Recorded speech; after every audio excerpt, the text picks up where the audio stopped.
அன்புக்குரியவர்களே, அல்லாஹ்விற்கு 99 திருநாமங்கள் இருக்கிறது. நம்ம எல்லோருக்கும் தெரியும். குலிதுல்லாஹ அபிதுர் ரஹ்மான். அல்லாஹ் சொல்கிறான், நீங்கள் அல்லாவை அல்லாஹ் என்றும் அழையுங்கள் அல்லது ரஹ்மான் என்றும் அழையுங்கள். ஐயம்மா ததுஉ ஃபலஹுல் அஸ்மா உல் ஹுஸ்னா. எப்படி நீங்கள் அவனை அழைத்தாலும் அவனுக்கு அழகிய திருநாமங்கள் இருக்கிறது என்று சொல்கிறான். அவர் 99 திருநாமங்கள் கொண்டவன் அல்லாஹ். நபிகள் நாயகம் சொன்னார்கள், இன்னலில்லாஹி திஸ்அத்து வ திஸ்ஈன இஸ்மன். அல்லாஹ்விற்கு 99 திருநாமங்கள் இருக்கிறது. ஒமன் ஹஃபிதஹா தஹலல் ஜன்னா. யார் அந்த திருநாமங்களை மனனம் செய்கிறாரோ அவருக்கு அல்லாஹ் சொர்க்கத்தை தருவான் என்றார்கள் பெருமானா ஸல்லல்லாஹு அலைஹி வஸல்லம். அந்த 99 திருநாமங்களிலே ஒரு இஸ்மு, அதுக்கு பேர் தான் இஸ்முல் ஆதம், மகத்துவமிக்க பெயர். அந்த பெயரை சொல்லி அல்லாஹ்விடத்திலே துவா செய்தால் அல்லாஹ் அதை கபூல் செய்வான். ரகசியம் நபிகள் நாயகம் ஸல்லல்லாஹு அலைஹி வஸல்லம் சொன்னார்கள், நம்முடைய துவா அங்கீகரிக்கப்படுவதற்கு அந்த ஒரு இஸ்மை தெரிந்திருந்தால் போதும். அந்த அல்லாஹ்வின் திருநாமங்களில் ஒன்றே ஒன்று எந்த அளவுக்கு ஆற்றல் மிக்கது என்றால் அதை கொண்டு ஒருவர் துவா செய்தால் அல்லாஹ் அவருடைய துவாவை கபூல் செய்வான். உதாரணம் சொல்லுகிறேன் பாருங்கள். சுலைமான் நபியினுடைய காலத்திலே சபா நாட்டு இளவரசி பில்கிஸ் அம்மாவின் சிம்மாசனத்தை அவர்கள் இங்கே வருவதற்கு முன்னால் உங்களிலே யாருக்காவது கொண்டு வருவதற்கு சக்தி இருக்கிறதா என்று சுலைமான் நபி கேட்டார். இஃப்ரீத் என்ற ஜின் சொன்னது, நான் கொண்டு வருவேன், நீங்கள் இருக்கும் இருப்பிடத்திலிருந்து எந்திரிக்கிறதுக்கு முன்னாடி, அதாவது இந்த மஜ்லிஸ் கலைவதற்கு முன்னால் அந்த சிம்மாசனத்தை நான் கொண்டு வருவேன், அந்த சக்தி எனக்கு இருக்கிறது என்று ஜின்னிலே முக்கியமான ஜின்னான இஃப்ரீத் என்ற ஜின் சொன்னது. அங்கே இருந்து ஒருவர் சொன்னார், அவருக்கு பெயர் ஆசிப் பின் பர்கியா. அவர் சொன்னார், நீங்கள் கண் இமைக்கும் நேரத்திலே நான் கொண்டு வந்து நிப்பாட்டி விடுவேன் அந்த சிம்மாசனத்தை. அப்படியே அவர் கொண்டு வரவும் செய்தார். அவர் கண்ணை மூடி முழிக்கும் முன் பில்கிஸ் தாயாரின் சிம்மாசனம் ஹஜ்ரத் சுலைமான் அலைஹிஸ்ஸலாம் அவர்களின் சன்னிதானத்திலே அவர்களுடைய திருச்சபையிலே இருக்கிறது. எப்படி இவரால் இப்படி இதை சாத்தியமாக்க முடிந்தது என்றால், இந்த வசனத்திற்கு விரிவுரை எழுதுகிற பெருமக்கள் சொல்கிறார்கள், ஆசிப் பின் பர்கியா இஸ்முல் ஆலம் தெரிந்திருந்தார். துவா செய்வதற்கு ஒரு நிமிடம் தான் அந்த விஷயத்தை நினைத்து அவர் துவா செய்தார், அல்லாஹ் கொண்டு வந்து வைத்து விட்டார். இப்படிப்பட்ட மகத்தான பெருமக்கள் இருந்ததினால்தான் சுலைமான் நபி சொன்னார்கள். அந்த வார்த்தை தான் இன்னைக்கு நம்ம எல்லாரும் வீடு கட்டினா எழுதுகிறோம், பைக் வாங்கினா எழுதிக்கிறோம், கார் வாங்கினா முன்னாடி போத்துக்கிறோம். என்ன பேர்? ஹாதா மின் ஃபத்லி ரப்பி சொன்னாங்களா? இதெல்லாம் நம்ம யூஸ் பண்ணுறோமா? என்ன அர்த்தம் இதற்கு? இது என்னுடைய இரட்சகனின் அருட்கொடை. இந்த வார்த்தை யார் சொன்னார்? 2 கருத்து இருக்கிறது. எப்படிங்க இதை கொண்டு வந்தீங்க அப்படின்னு சொல்லி சுலைமான் நபி ஆசிப் பின் பர்கியாவிடத்தில் கேட்டார்கள். அந்த ஆசிப் சொன்னார், அல்லாஹ் கொடுத்த பிச்சை இது, அல்லாஹ்வினுடைய அருள்கொடை இது என்று அவர் சொன்னார். இன்னொரு கருத்து இருக்கிறது, சுலைமான் நபி சொன்னாங்களாமா, இந்த மாதிரியான ஆசிஃபை போன்ற இறைநேசர்கள் என்னுடைய சபையில் இருப்பது அல்லாஹ் எனக்கு கொடுத்த பெரிய அருள் சொன்னாங்க. அன்புக்குரிய சகோதரர்களே, இங்கே நமக்கான செய்தி என்னன்னா, இஸ்முல் ஆலமுக்கு அவ்வளோ பெரிய பவர் இருக்குது, சக்தி இருக்கிறது. இஸ்முல் ஆலமை ஒருவர் தெரிந்துவிட்டால், அல்லாஹ்வின் அந்த குறிப்பிட்ட அந்த பெயரை ஒருவர் அறிந்துவிட்டால், அதன் மூலமான பலனை நம்முடைய பிரார்த்தனையிலே பார்க்க முடியும், அதனுடைய வெளிப்பாடை பார்க்க முடியும். இப்போ வாருங்கள், இந்த இஸ்முல் ஆலமுக்கும் ஆயத்துல் குர்சிக்கு என்ன தொடர்பு அப்படின்னு கேட்குறீங்களா? ஹஜ்ரத் ரசூலுல்லாஹி ஸல்லல்லாஹு அலைஹி வஸல்லம் அந்த மகத்தான பெயர் எது என்பதை பல்வேறு விஷயங்களிலே ஞாபகப்படுத்தினார்கள். அதில் முக்கியமாக சஹாபாக்கள் சொல்கிறாங்க, 3 சூறாவிலே இந்த இஸ்முல் ஆலம், 3 சூறாவில் 3 ஆயத்துகளிலே அல்லாஹ் இஸ்முல் ஆலமி சொல்லுகிறான். இதுதான் நபிகள் நாயகம் ஸல்லல்லாஹு அலைஹி வஸல்லம் சொன்னாங்க.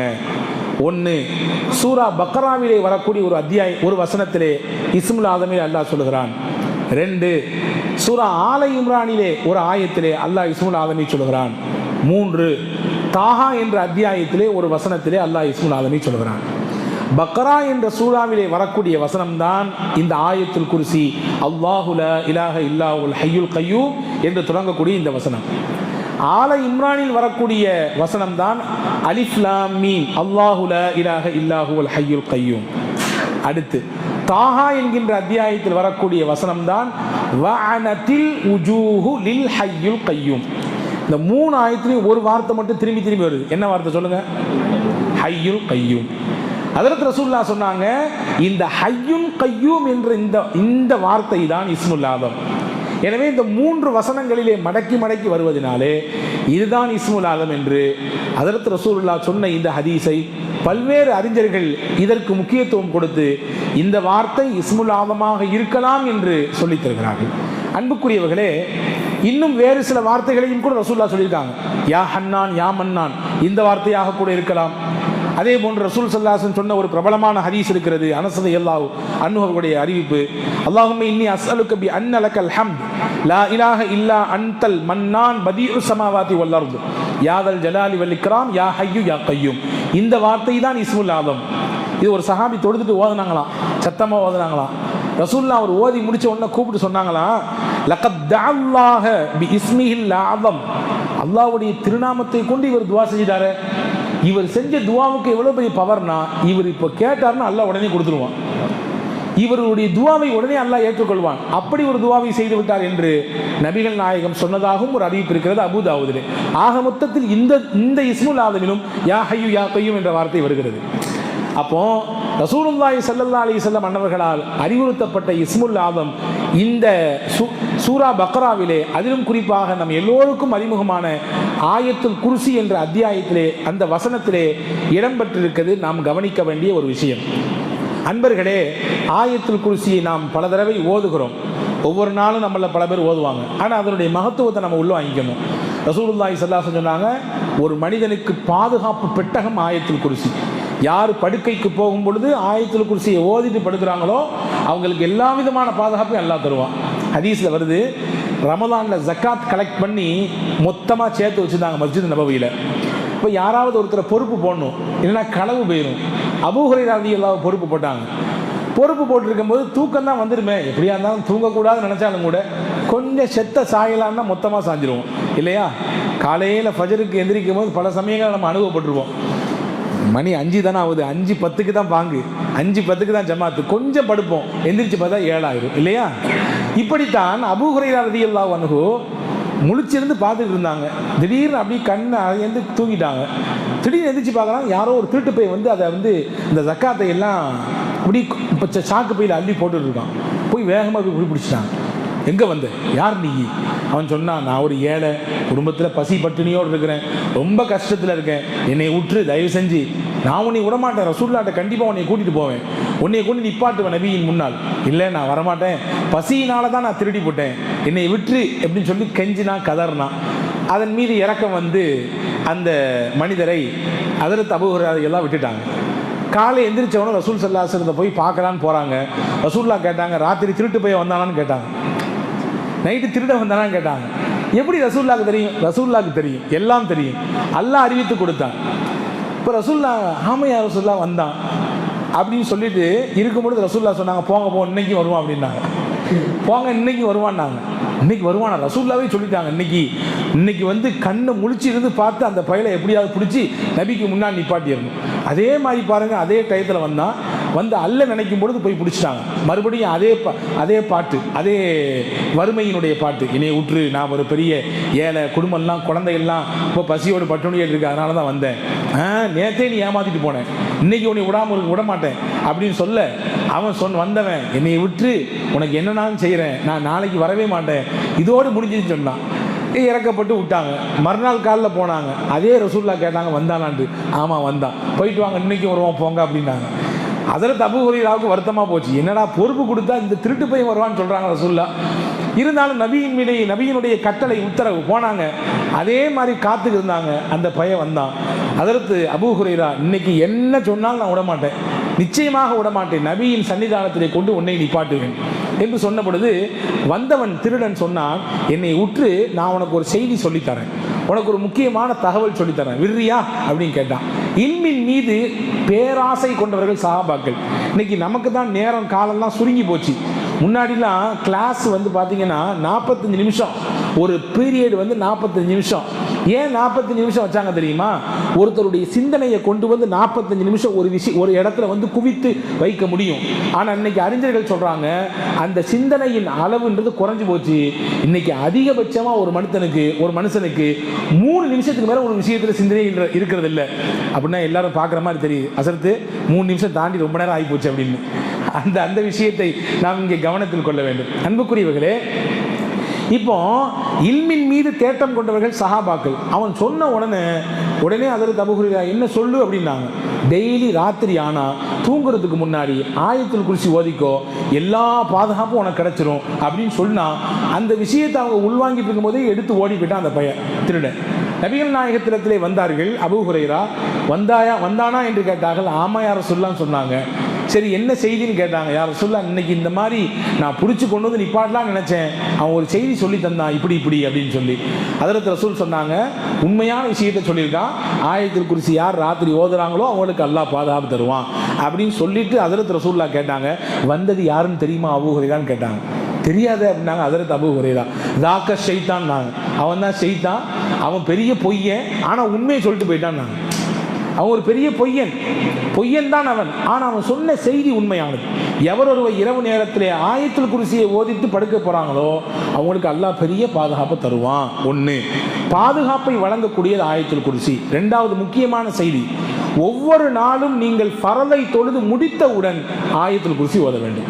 ரசூலுல்லாஹி ஸல்லல்லாஹு அலைஹி வஸல்லம் சொன்னாங்க, மன் கரா ஆயத்துல் குர்சி ஃபீ துபுரி குல்லி ஸலாத்தி மக்தூபா, ஒவ்வொரு ஃபரலான தொழுகைக்கு பிறகும் யார் ஆயத்துல் குர்சி ஓதுறாங்களோ அது அவரை சொர்க்கத்தில் போய் சேர்த்துரும். அவருக்கும் சொர்க்கத்துக்கும் இடையிலே ஒரே ஒரு தடை தான் இருக்கிறது. எந்த தடை தெரியுமா? மவுத் என்ற ஒரு தடை. மவுத் என்ற தடை நீங்கிவிட்டால் அவன் நேரம் எங்கே போயிடுவார்? டைரக்டாக சொர்க்கத்துக்கு போயிடுவார். அப்படிப்பட்ட மகத்தான ஒன்று ஆயத்துல் குர்சி என்று அண்ணலம் பெருமானார் ஸல்லல்லாஹு அலைஹி வஸல்லம் சொன்னார். பாதுகாப்பதற்கும் ஆயத்துல் குர்சி, நாளை மறுமையிலே சொர்க்கத்திலே நம்மை சேர்ப்பதற்கும் ஆயத்துல் குர்சி. ஆயத்துல் குர்சி சொல்கிறோமே, நம்ம என்னைக்காவது அதனுடைய அர்த்தத்தை உள்வாங்கிக்கிறோமா? அல்லாஹ் என்ன சொல்கிறான்? அல்லாஹு லா இலாஹ இல்லா ஹுவல் ஹய்யுல் கய்யூம், அவனுக்கு இணை யாருமே இல்லை. அவன் யார்? ஹய்யுன், அவன் நித்திய ஜீவன். அவனுக்கு முன்னாடியும் யாரும் ஹயாத்தா இருக்கல. உலகம் ஒரு நாள் அழிஞ்சு போயிடும், அவன் மட்டும் ஹயாத்தா இருப்பான் இல்லையா? அல்லாஹ் குர்ஆனிலே சொல்கிறான், குல்லு மன் அலைஹா ஃபான் வ யப்கா வஜ்ஹு ரப்பிக தில் ஜலாலி வல் இக்ராம். உலகத்தில் உள்ள எல்லாம் அழிஞ்சிரும், எது மட்டும் பாக்கியா இருக்கும்? அல்லாஹ்வுடைய திருமுகம் மட்டும் பாக்கியா இருக்கும், அதெல்லாம் போயிடும். அப்போ உலகம் வர்றதுக்கு முன்னாடி அவன் ஹயாத்தா இருந்தான், உலகம் அழிஞ்ச பிறகு ஹயாத்தா இருப்பான். அவன் நித்திய ஜீவன். லா தஅஹுதுஹு சினத்துன் வலா நௌம், அவனுக்கு சின்ன தூக்கமும் கிடையாது, பெரிய தூக்கமும் கிடையாது. தூங்கினா என்ன ஆகிறது? கடவுள் என்பவன் உறங்கி போனால் உலகம் என்ன ஆகும்? கதி என்ன ஆகும்? நம்ம மூச்சு விட்டு மூச்சை வெளியே கொண்டு வர முடியுமா? கண்ணை மூடின நம்ம எல்லாமே போயிருதே. ஆக்சிடென்ட் ஏன் நடக்கிறது? விபத்து, ஒரு நிமிட கண் ஆயிருவதால் மொத்தமும் க்ளோஸ் ஆயிருது இல்லையா? அல்லாஹ்வுக்கு அந்த சின்ன உறக்கமும் கிடையாது, பெரிய உறக்கமும் கிடையாது. லஹு மாஃபிஸ் ஸமாவாத்தி வ மா ஃபில் அர்த், வான பூமியில் இருக்கும் எல்லாமே அவனுக்குத்தான் சொந்தம். உலகத்தில் யாரும் எதையும் சொந்தம் கொண்டாட முடியாது. எனக்குரியதுன்னு சொல்லிக்கலாம் வாழ்க்கை முடிகிற வரைய. நீங்கள் போயிட்டீங்கன்னா அந்த பேரை கூட மாற்றிடுவாங்க எல்லாத்தையும். நமக்கே பேர் மாறி போயிருமே. அப்துல்லான்னு பேர் வச்சிருக்கேன், எனக்கு என்னுடைய பேர் மையத்துன்னு மாறி போயிடும். எப்போ ஜனாசா தூக்க போறீங்க? நேரமாச்சே. என் அண்ணனே வந்து கேட்பான், எங்கள் சொந்தக்காரனே வந்து கேட்பான், ஜனாசாவை தூக்கலையா? யாருக்காண்டி வெயிட்டிங் ஜனாசா? என் பேரே மாறி போயிடுது. அப்போ என் சொத்து பேர் எல்லாம் மாறி போயிடுது. இப்போ உலகத்தில் இருக்கும் எல்லாமே யாருக்கு சொந்தம்? அல்லாஹ்வுக்கு மட்டும்தான் சொந்தம். அல்லாஹ் சொல்றான், லஹு மாஃபிஸ் ஸமாவாத்தி வ மா ஃபில் அர்த் மன் ஸல்லதி யஷ்ஃபஉ இன்தஹு இல்லா பிஇذنி, அல்லாஹ்விடத்திலே யாருதான் சிபாரிசு செய்ய முடியும்? நாம் செஞ்ச நல்லமல் மட்டும்தான் அல்லாஹ்விடத்திலே சிபாரிசு செய்யும். நமக்காண்டி வேறு யாரும் அல்லாஹ்விடத்திலே வந்து சிபாரிசு செய்ய முடியாது, பரிந்து பேச முடியாது. உலகத்தில் பேசலாம், சொந்தம் வருவாங்க, பந்தம் வருவாங்க, நட்பு வரும், நமக்கு அறிமுகமான வருவாங்க, ஏதாவது பிரச்சனைனா வந்து நமக்காண்டி குரல் கொடுப்பாங்க. அல்லாஹ்விடத்தில் அவன் அனுமதி இல்லாமல் யாரும் வாயை திறக்க முடியாது. கப் சிப்புன்னு இருக்க வேண்டிய சூழல் ஏற்பட்டு மந்தல்லதி யஷ்ஃபஉ இன்தஹு இல்லா பி யஅலமு மா பைன ஐதீஹிம் வ மா கல்ஃபஹும். அல்லாஹ் சொல்றான், உங்களுக்கு முன்னால் உள்ளதையும் பின்னால் உள்ளதையும் எல்லாத்தையும் அவன் அறிகிறான். நமக்கு தான் தெரிகிறது இல்லை, அல்லாஹ்வுக்கு எல்லாம் தெரியும். நம்ம என்ன செய்கிறோன்றது தெரியும், உள்ளத்தில் என்ன நினைக்கிறோன்னு தெரியும், நம்ம மறைச்சி வச்சதையும் தெரியும், பகிரங்கப்படுத்தியும் தெரியும். என்னைக்காவது நம்ம யோசிச்சிருக்கோமா, நம்ம எத்தனை விஷயம் மறைச்சி செய்கிறோம்? அல்லாஹ் அதை வெளிப்படுத்தினா என்ன ஆகும்? நான் என்னை யோசிக்கிறேன், நான் எத்தனை பாவங்களை மறைத்து செய்திருக்கிறேன், எத்தனை தவறுகள் என்னுடைய வாழ்க்கையிலே மறைத்து செய்யப்பட்டது, அதை அல்லாஹ் வெளிப்படுத்தவே இல்லையே, மறைத்து விட்டானே. அதுவும் அவனுக்கு தெரியத்தான் செய்யும், தெரியாமலாம் இல்லை. திரைக்கு பின்னால் போய் ஒளிந்து கொண்டால் அல்லாவுக்கு எல்லாம் தெரியாமல் போய்விடுமா? வீட்டிலே போய் கதவை பூட்டி கொண்டு பாவம் செய்து அல்லாவுக்கு தெரியாமல் போய்விடுமா? வல்லாஹு யஅலமு மா துப்தூன் வ மா தக்துமூன். நீங்கள் வெளிப்படுத்தியதையும் அல்லாவுக்கு தெரியும், நீங்க மறைச்சு வைக்கிறதையும் அல்லாவுக்கு தெரியும். உங்கள் உள்ளம் என்ன நினைக்கிறதோ அதையும் அல்லாஹ் அறிவான். அல்லாஹ் சொல்லுகிறான் குர்ஆனிலே. எனவே அன்புக்குரியவர்களே, இதைதான் அல்லாஹ் யஅலமு மா பைன ஐதீஹிம் வ மா கல்ஃபஹும் يعلم ما بين أيديهم وما خلفهم ولا يحيطون بشيء من علمه إلا بما شاء. அவனுடைய அந்த விஷயத்திலே இல்மு, அதை சூழ்ந்து அறிவதற்கு அல்லாவை தவிர வேறு யாராலையும், அவன் நாடிய சில மக்களை தவிர வேறு யாராலையும் அதை பெற்றுக்கொள்ள முடியாது. வஹுவல் அலியுல் அதீம், அவன்தான் ஞானமிக்கவன், அவனே மகத்தானவன் என்று அந்த வசனத்தை அல்லாஹ் முடிக்கிறான். இப்படிப்பட்ட மகத்தான இந்த வசனத்திலே ஹய்யுன் கய்யூம் என்று ஒன்று வந்திருப்பதினாலே இது இஸ்முல் ஆலமாக இருக்கலாம் என்றும் இதை ஓதுவதன் மூலமாக பல பலன்களை பெறலாம் என்றும் அறிஞர்கள் சொல்லித் தருகிறார்கள். ஆக மொத்தத்தில் இஸ்முல் ஆலம் என்பது நபிகளால் பல விஷயங்கள் சொல்லி காட்டப்பட்டாலும் கூட ஆயத்துல் குர்சி முக்கியமானது என்பதையும் நபியிடத்திலிருந்து ஹதீஸின் வழியாக நாம் பெறுகிறோம். இன்னொரு விஷயத்தையும் நம்ம பார்க்க முடியுது. இஸ்முல் ஆலம் என்பது யார் தன்னுடைய கஷ்ட நேரத்திலே தூய்மையான மனதோடு அல்லாஹ்வுடைய பெயரில் எந்த பெயரை சொன்னாலும் அதுவும் இஸ்முல் ஆலமாக மாறிக்கொள்ளலாம் என்றும் அறிஞர்கள் சொல்கிறார்கள். ஜுனைதுல் பக்தாதி என்ற மிகச்சிறந்த அறிஞர், ஒரு மிகச்சிறந்த இறைநேச பெருமகனார், அவங்கள்ட்ட வந்து ஒரு பெண்மணி சொன்னாங்களாம், என்னுடைய பையனை தொலைச்சிட்டேன், நீங்கள் துவா செய்யுங்க என் புள்ள கிடைக்கணும்னு சொல்லிட்டு போய் 2 நாள் ஆச்சு, இன்னும் புள்ள வரல. மறுபடியும் ஹஜ்ரத் ஜுனைதுல் பக்தாதி இடத்துல அந்த அம்மா வந்தாங்க, நீங்கள் துவா செஞ்சீங்களா இல்லையா, போமா பொறுமையாக இருமா அல்லாஹ் தருவான். 3வது வந்தாங்க, அந்த அம்மா வந்து சொன்னாங்க, உங்களை சொல்லி பிரோஜனம் இல்லை போல தெரியுது, நீங்கள் துவா செய்யுங்களா என் புள்ள கிடைக்கணுமே அப்படின்னு சொன்ன உடனே ஜுனைதுல் பக்தாதி ரஹ்மத்துல்லாஹ் சொன்னாங்களா, வீட்டுக்கு போ உன் புள்ள வந்திருப்பான் அப்படின்னாங்களாம். வீட்டில் போய் பார்த்தா புள்ள இருக்கிறான். அந்த அம்மாவுக்கு பெரிய அதிர்ச்சி, ஆச்சரியம். நேரம் அந்த அம்மா வந்தாங்க ஜுனைதுல் பக்தாதி இடத்துல. எப்படிங்க, எப்படி இது கிடைத்தது உங்களுக்கு தெரியாதா? அல்லாஹ் குர்ஆன்ல சொல்லலையா, அம்மை யுஜீபுல் முத்தர்ர இதா தஆஹு ஃபயக்ஷிஃபு ஸூஅ வ யஜஅலுக்கும் குலஃபா அல்-அர்த். யார் பதில் கொடுக்கிறார்? நெருக்கடியான நேரத்தில் ஒரு மனிதன் அல்லாஹ்வை அழைக்கிற பொழுது அந்த அழைப்புக்கு யார் பதில் தர்றா? அல்லாஹ் கேட்கிறான். அந்த அல்லாஹ்வை நான் அழைத்தேன், ஏதோ ஒரு கஷ்ட காலத்திலே, நெருக்கடியான காலத்திலே, இந்த குறிப்பிட்ட பேர் தான் என்பதை கடந்து தூய மனதோடு, அல்லாஹ் உன்னை விட்டால் எனக்கு வழியே இல்லை, ஒரு இம்மி அளவும் கூட வேறு எந்த விஷயத்தின் மீதும் நம்பிக்கை இல்லை, அல்லாஹ் உன்னை தான் நான் பிடித்திருக்கிறேன், எனக்கு வேறு வழி இல்லை ரப்பே என்று கதறி ஒருவன் அல்லாஹ்வின் திருநாமத்தை சொல்லி, அவனுக்கு தெரிந்த திருநாமத்தை சொல்லி துவா செய்தால் அதுவே கூட இஸ்முல் ஆலமாக மாறிவிடலாம் என்பதையும் அறிஞர்கள் சொல்லித் தருகிறார்கள். ஆக மொத்தத்தில் அல்லாஹ்வின் திருநாமங்கள் 99 நம்முடைய உள்ளத்துல, கல்புல, மனசுல பதிஞ்சிடலாமா இன்ஷா அல்லாஹ்? ரொம்ப லேசானதுதான். ஒரு நாளைக்கு 3 பேரை படிச்சீங்கன்னா 30 நாள், ஒரு மாசத்துல நீங்க இஸ்முல் மொத்த அஸ்மாவுல் ஹுஸ்னா படிச்சிடலாம். படிச்சா மட்டும் பத்தாதுங்க, ஓதணும். தினசரி அந்த அஸ்மாவுல் ஹுஸ்னாக்களை ஓதி வர வேண்டும். வல்ல ரஹ்மான் அல்லாஹ் அப்படிப்பட்ட நர்பாகியத்தை நீங்கள் எல்லோருக்கும் வழங்கி அருள் புரிவானாக. ஆமீன். வாஹிரு தாவானா அனில் ஹம்துலில்லாஹி.